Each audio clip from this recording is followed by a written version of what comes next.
बिस्मिल्लाहिर्रहमानिर्रहीम अस्सलाम वालेकुम दोस्तों। सारे नाल पहले तो तमाम मुसलमान भैन भरावां दोस्तां नूं रमज़ान करीम दी बड़ी बड़ी मुबारक होवे। अल्लाह पाक दोवां जहानां दी खैर फरमाए, अपनी रहमतां बरकतां अता फरमाए। अज मैं अपने दोस्तों वास्ते एक नवीं वीडियो लैके आया कि पुरानी दीवार दे उत्ते नवां पेंट करन दा बिल्कुल मुकम्मल तरीका और बिल्कुल आसान तरीका मैं इंशाअल्लाह तुहानूं समझावांगा भी और वहावांगा भी। अगर दोस्तों वीडियो पसंद आए तो लाइक कर दिओ, अगर चैनल ते नए हो तो सब्सक्राइब ज़रूर कर देना और बैल आइकन दे बटन नूं भी ऑन कर देना ताकि साडी हर नई आने वाली वीडियो सारे नाल पहले तुहाडे तक नोटिफिकेशन दे नाल पहुँच सके। तो चलो दोस्तों वीडियो शुरू करने आ।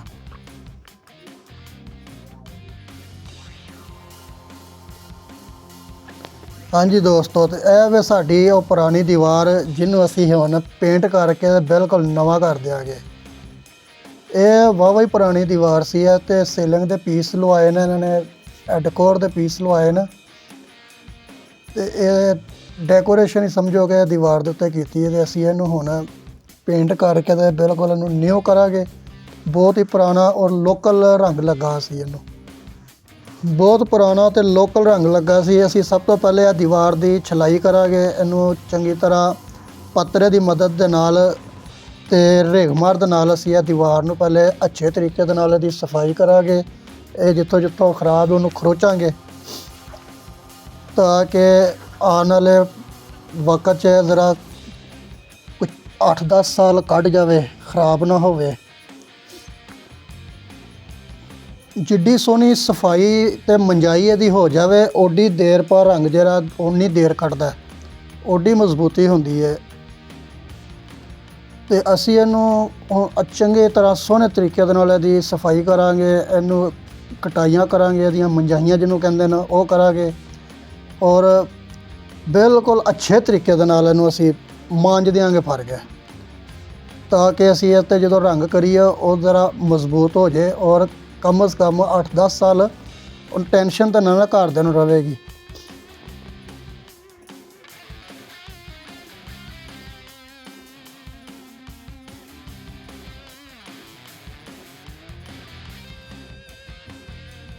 सफाइयां करन तो बाद असी इनू ऑयल प्राइमर लावांगे, तेल वाला प्राइमर जिन्हों कहंदे न।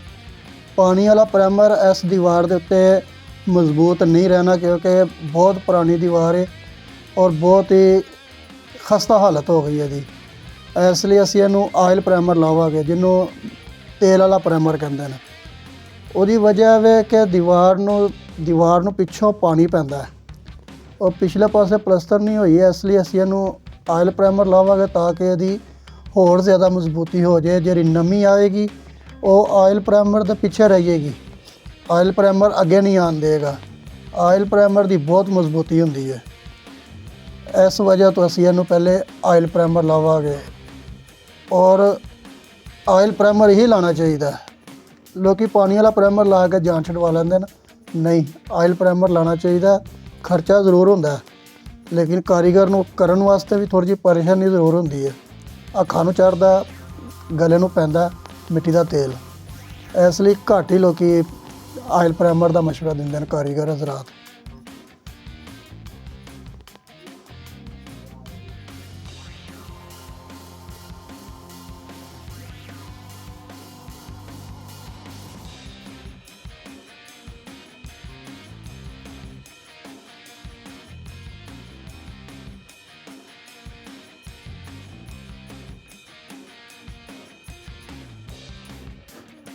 तो दोस्तों साडा ऑयल प्राइमर मुकम्मल हो गया तो एक दिन वास्ते उन्हें सुकन का टाइम दिता गया। उस तो बाद असी इत्ते हुण वाल पट्टी लाते हैं। वाल पट्टी यानी कि फिलिंग करन दे हैं। फिलिंग करन दा मकसद यह हुंदा कि दीवार मुलायम हो जाती है, उची नीवीं जगह की बिल्कुल बराबर हो जाती है। अगर दोस्तों पेंट के मुतलक किसी किस्म का मशवरा चाहिए होएगा तो कमेंट बॉक्स से रब्ता कर सकते हो और मैं इंशाअल्लाह तुहानूं बेहतर गाइड करांगा और बिल्कुल फ्री करांगा इंशाअल्लाह। तो इस दीवार च असी फिलिंग वाल पुट्टी का सिर्फ एक हाथ ही लावांगे ਔਰ ਬਿਲਕੁਲ ਮੁਲਾਇਮ ਔਰ ਅੱਛੇ ਤਰੀਕੇ ਦੇ ਨਾਲ ਅਸੀਂ ਇਹ ਵਾਲ ਪੁੱਟੀ ਲਾਵਾਂਗੇ ਤਾਂ ਕਿ ਇੱਕ ਹੀ ਹੱਥ 'ਚ ਕਵਰ ਹੋ ਜਾਏ ਔਰ ਜ਼ਿਆਦਾ ਵਾਲ ਪੁੱਟੀ ਲਾਉਣ ਦੀ ਜ਼ਰੂਰਤ ਨਹੀਂ ਹੈ। ਵਾਲ ਪੁੱਟੀ ਮੁਕੰਮਲ ਹੋਣ ਤੋਂ ਬਾਅਦ ਅਸੀਂ ਇਹਨੂੰ ਰੇਗਮਾਰ ਮਾਰਾਂਗੇ। ਰੇਗਮਾਰ ਤੋਂ ਬਾਅਦ ਫਿਰ ਰੰਗ ਕਰਾਂਗੇ। ਰੰਗ ਹੋਣ ਤੋਂ ਬਾਅਦ ਫਿਰ ਆਪਾਂ ਪੱਟੀਆਂ ਨੂੰ ਕਲਰ ਦੇਵਾਂਗੇ।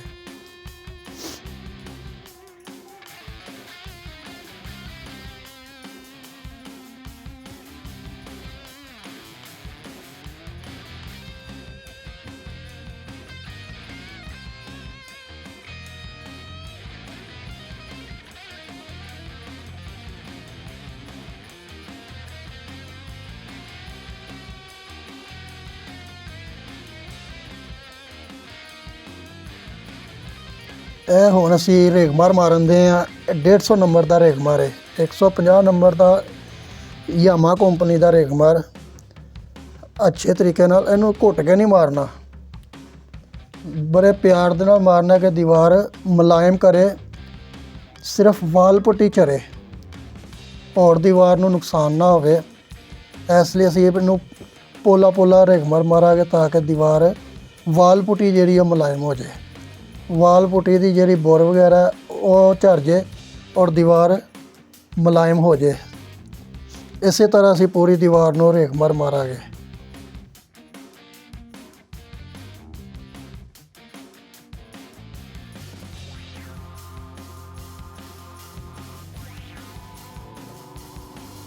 ਇਹ ਸਾਡਾ ਰੇਗਮਾਰ ਮੁਕੰਮਲ ਹੋ ਗਿਆ। ਅਸੀਂ ਹੁਣ ਇਹਨੂੰ ਵਾਟਰ ਪੇਂਟ ਲਾਵਾਂਗੇ।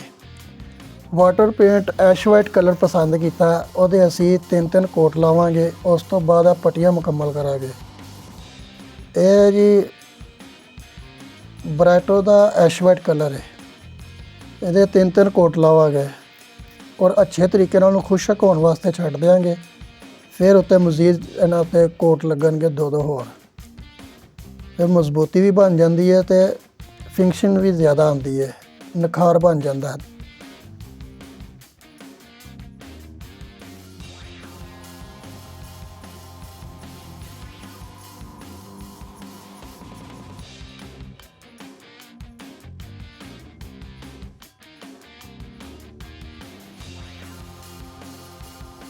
ਹਾਂਜੀ ਦੋਸਤੋ, ਇਹ ਸਾਡਾ ਦੀਵਾਰ ਬਿਲਕੁਲ ਡਿਸਟੈਂਪਰ ਜਿਹੜਾ ਸੀ ਉਹ ਬਿਲਕੁਲ ਮੁਕੰਮਲ ਹੋ ਗਿਆ।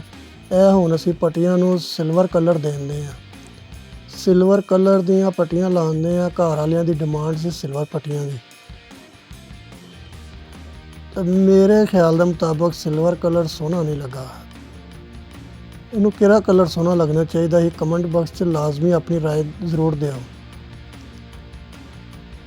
ਇਹ ਸਿਲਵਰ ਕਲਰ ਦੇ ਅਸੀਂ 2 ਕੋਟ ਲਾਵਾਂਗੇ। ਇਹ ਰੂਲੀ ਦੇ ਨਾਲ ਲੱਗਣਾ, ਛੋਟੀ ਪੱਟੀ ਸੀ ਇਸ ਲਈ ਰੂਲੀ ਦੇ ਨਾਲ ਹੀ ਲਾਵਾਂਗੇ।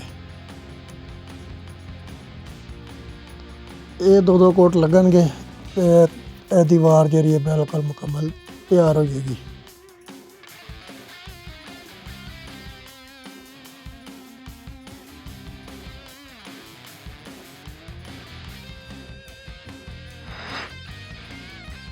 ਤੇ ਇਹ ਵੇ ਦੋਸਤੋ, ਹੁਣ ਬਿਲਕੁਲ ਦੀਵਾਰ ਮੁਕੰਮਲ ਹੋ ਗਈ। ਇਹਦੀਆਂ ਪੱਟੀਆਂ ਵੀ ਮੁਕੰਮਲ ਨੇ ਔਰ ਡਿਸਟੈਂਪਰ ਵੀ ਮੁਕੰਮਲ ਹੈ।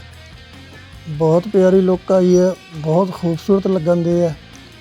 ਲੇਕਿਨ ਫਿਰ ਵੀ ਮੈਨੂੰ ਸਿਲਵਰ ਕਲਰ ਸੋਹਣਾ ਨਹੀਂ ਲੱਗਾ।